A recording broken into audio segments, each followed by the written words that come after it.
안녕하세요. 기타리스트 이병호라고 합니다. 캡틴 플래닛이라는 작곡팀으로 또 활동하고 있고요.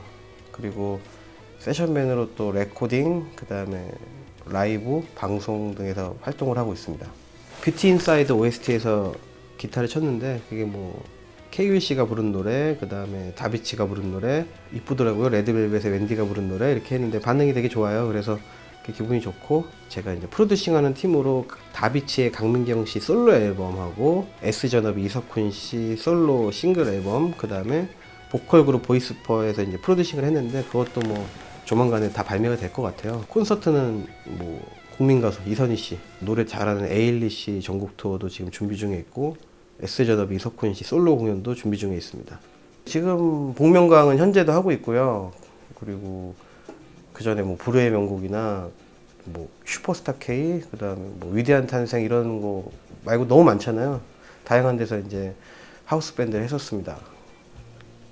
고교 시절쯤에 처음 접했는데요. 한 고등학교 1학년 뭐 이쯤이었던 것 같은데 교회에서 이제 처음 배웠습니다. 기타를. 이렇게 뭐 밴드도 하게 되고, 이제 잉이 맘스틴, 뭐 스티브 바이, 뭐 조세트리아니, 게리 뭐 이런 사람들 알게 됐죠. 이렇게 와, 그래갖고 기타가 진짜 이렇게 멋있는 거구나.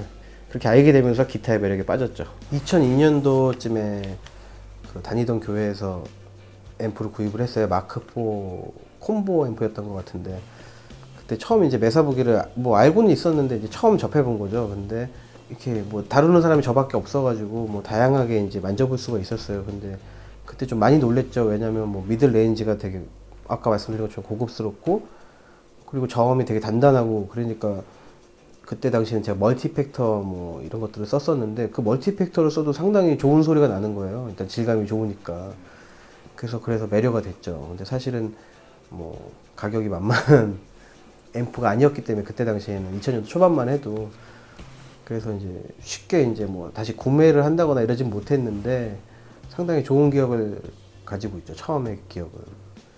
근데 제가 이제 시대가 바뀌었잖아요. 요즘에는 사실은 뭐 다른 앰프들이 너무나 고가 앰프들이 많고 막 500만 원, 뭐 1000만 원 가까이 되는 앰프들도 너무나 많더라고요. 사실 그래서 메사보기 브랜드가 옛날에는, 뭐 옛날이라고 표현하면 그런데 한 뭐 2000년도 초반까지만 해도 워낙 고가 브랜드라는 인식이 있었는데 더 이상 이제는 뭐 그런 느낌은 아닌 것 같아요. 너무 비싼 것들이 많아서. 그래서 사실은 이제 접근하기가 더 쉽죠. 그리고 또 유튜브가 많이 발달이 돼서 이제 저 같은 경우도 이제 뭐 요번에 선택을 하기 전에 이제 론스타나 뭐 TC50, 그다음에 마크 5 앰프의 소리 듣고 싶어 갖고 많이 서칭을 해봤었어요. 그런데 되게 디테일하고 다양하게 볼 수가 있더라고요. 그래서 뭐 모델별 특징도 뭐 정확하게 알 수가 있고, 그리고 일단 다 이렇게 또 비교를 해보면 아, 메사보기의 특징이 확실히 있구나, 이것도 알 수가 있고, 샵에 가서 진짜 소리를 들어봐야지 알 수 있었는데 지금 뭐 그런 것도 아니고, 그리고 기타별로도 테스트를 다 해놨고 유튜브에도,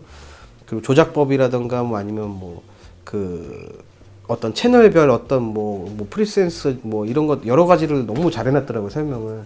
그래서 아마 뭐 궁금하신 분들은 유튜브만 조회를 해봐도 너무나 쉽게 메사북의 장점을 아실 수 있을 것 같아요. 그리고 저도 그런 점 때문에 선택을 했고요. 근데 이제 사실은 저는 레코딩 뮤지션이잖아요. 그래서 레코딩 할 때 앰프를 쓰기가 상당히 어려운 부분이 많이 있습니다. 뭐냐면 앰프 헤드의 무게도 있고, 일단, 그리고 만약 캐비넷까지 가지고 다닌다면 그게 사실 말이 쉬운 얘기가 아니에요. 아시는 분은 아시겠지만 일단 차에 들어갈 수도 없을 수도 있고, 일단 캐비넷에서 큰 걸 쓴다면. 그리고 두 번째는 힘들게 녹음실에 가지고 갔는데 뭐 마이킹을 해서 수음을 잘 받아야 되는데 그 과정에서도 되게 피곤함이 있습니다. 뭐 어떤 녹음실 환경에 따라서 밖에서 칠 수 있는 것도 있지만 부스 안에 들어가서 기타를 그 앰프 앞에서 쳐야, 뭐 헤드폰 끼고 쳐야 되는데 이 또 작곡가와 커뮤니케이션이 힘든 부분들도 있고, 사실은 그래서 쉽게 접근하지 못했죠, 앰프에 대해서. 근데 뭐 앰프를 쓰는 게 사실 이제 비현실적인 일이 아닌 게 됐어요. 사실 요즘에는 녹음실에 쓰는 것도 그렇고, 그리고 뭐 많은 분들이 홈 레코딩을 하시는 걸로 알고 있는데 저 같은 경우도 작업실에서 기타를 쳐서 뭐 레코딩을 해서 보낸다던가, 아니면 제가 직접 뭐 프로듀싱한 곡에 기타를 제가 직접 친다던가 이런 것들이 많기 때문에 사실 뭐 이동하는 부분에 대해서 크게 신경 쓰지 않아도 되는 시점이 이제 좀 어떤 부분들이 생긴 것 같아요. 그래서 사실은 이제 너무 용이하게 쓰고 있죠. 지금은 딱 세팅을 해놓고 요 안에서 제가 이제 환경만 조성을 하면 되니까 아마 그런 분들 많을 거예요. 근데 TC50 같은 경우는 상당히 모던합니다. 소리가 제가 뭐 저도 아까 말씀드린 것처럼 유튜브로 서칭을 다 해봤더니 상당히 모던함이 있더라고요. 그리고 근데 그 모던하고 좀 범용 같은 느낌이 있었어요. 제가 봤을 때. 그리고 사실 저는 오랜 시간 마샬 앰프를 써왔는데 그 제가 좋아하는 마샬의 어떤 장점이 있거든요. 근데 그런 장점도 가지고 있는 요소가 있습니다. 그리고 일단은 보시면 알겠지만 되게 직관적이고 심플합니다.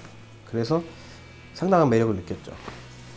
그리고 실제로도 지금 제가 써본 결과로는 세션을 할 때 쓰기가 너무 좋은 것 같아요. 뭐 다양하게 가변적인 그런 환경에서 뭔가 이렇게 모던하게 촥 이렇게 하는 것도 좋고, 사실은 클린 톤에 놔두고 이펙팅을 해서 쓰는 경우도 많은데 그랬을 때도 상당히 결과물이 괜찮았던 것 같습니다. 뭐 개성이 좀 덜 강한 면도 없지 않아 있지만 그거는 문제가 되지 않는 것 같아요. 그리고 론스타 스페셜은 뭐 이미 유명하잖아요. 앰프가 너무 유명해서 저도 그냥 많이 또 서칭을 해봤는데, 사실 이제 가장 저한테 흥미를 줬던 아티스트는 앤디 티몬스예요. 사실 뭐 개인적으로 좋아하기도 하고 그 톤을.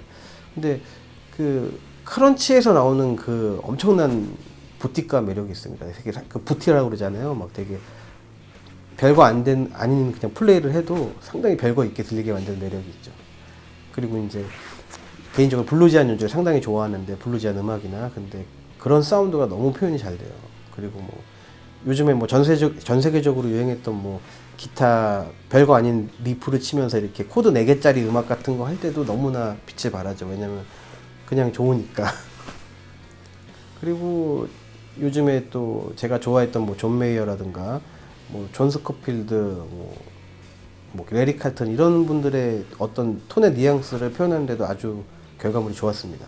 뭐 팁이라고 할 것까지는 없고, 일단은 많이 만져보는 게 답인 것 같아요. 왜냐면 가변성이 뛰어나기 때문에, 그 가변성이 뛰어나다는 거 너무 경우의 수가 많다는 게 되잖아요. 그래서 그냥 기타들 뭐 저 같은 경우는 이제 스트랩 타입하고 그 다음에 험버커 기타에서 너무 일단 기본적인 EQ가 다르기 때문에, 그래서 기타를 앰프에 꽂고 계속 이제 돌려보는 거죠. 괜찮은 어떤 것들이 있나. 그리고 메사부 같은 경우는 채널도 3개 있잖아요. 그래서 그 채널에 따른 또 어떤 뭐 질감이라든가 뭐 프리센스를 올렸을 때 아 뭐 이렇구나 저렇구나 이런 것들의 느낌에 대해서. 근데 메사부기 앰프가 프리센스 그 노브가 상당히 섬세한 것 같아요. 제가 봤을 때는.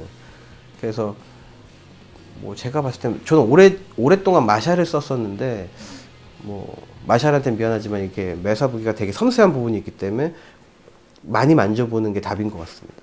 너무나 좋은 훌륭한 앰프를 쓰게 해주셔서 너무 감사하고, 저는 이제 기타리스트 이제 작품자니까 저는 뭐 좋은 기타 연주하고 좋은 음악으로 뭐 음반이라던가 뭐 방송 라이브 무대에서 여러분을 만날 수 있게 더 열심히 하겠습니다. 감사합니다.